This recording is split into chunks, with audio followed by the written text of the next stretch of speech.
So I want to start by reading a quote from Robert Greene's Book of Mastery.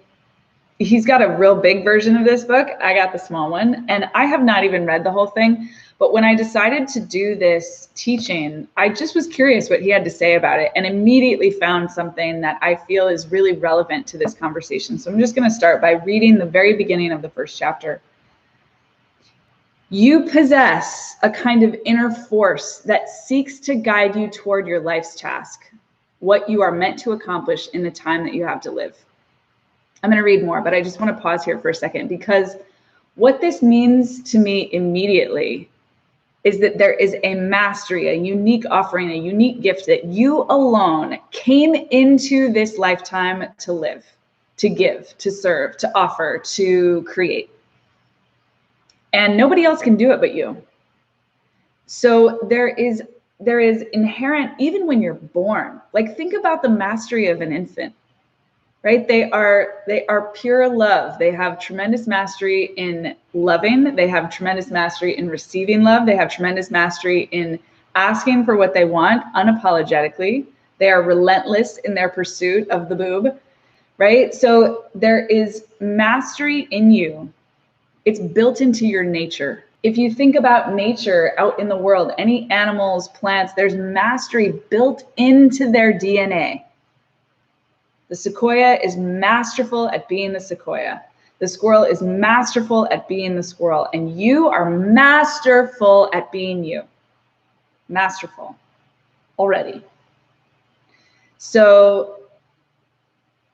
the reason that I connect the dots here is because he's talking in the first chapter about life work, right? This sort of like big, meaningful, lifelong purpose. And I think that gives us an understanding that, like, because we know, if you believe this, and I do, I don't know why you wouldn't. I can't think of any reason why this wouldn't be true. So if you believe that you have a purpose here, that no one else can live, there embedded in that is the mastery to find that purpose, know that purpose, live that purpose. That doesn't mean that you won't study. It doesn't mean that you won't add skills to your toolbox. But inside that, there must be the core of mastery in order to find that in the first place.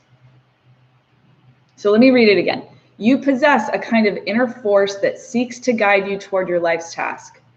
That inner force is that mastery, what you are meant to accomplish in the time that you have to live.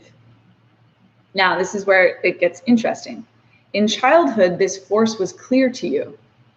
It directed you toward activities and subjects that fit your natural inclinations. Tell me that this is wrong, right? We all know that we liked certain things as kids and we didn't like other things. Even if our parents made us do it or our grandparents made us do it anyway. Like, I hated the water when I was little. I was so scared. And all of the parents and grown-ups in my life just like forced me into it. But I knew I didn't like it. I knew I didn't like to swim. I knew that I didn't want to be in the water. A little irony, because now I am super into being near the water, but still, like, that's not my safe place.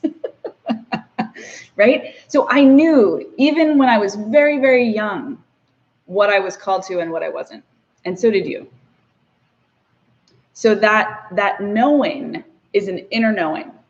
That's the source or the proof of mastery. That life force directed you towards activities and subjects that fit your natural inclinations.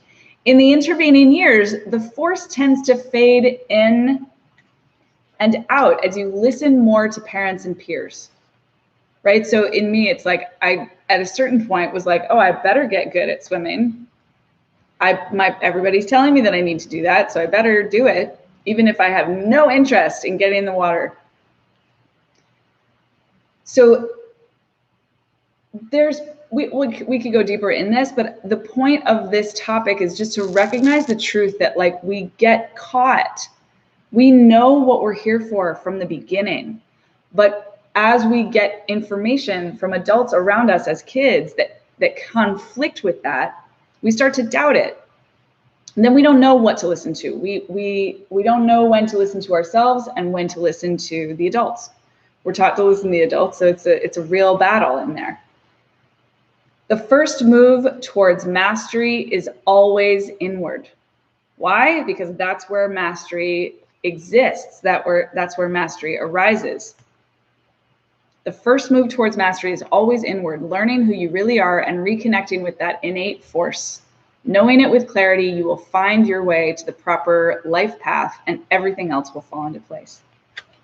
So the other piece of this, and Robert Greene is not going quite so heavily into this, but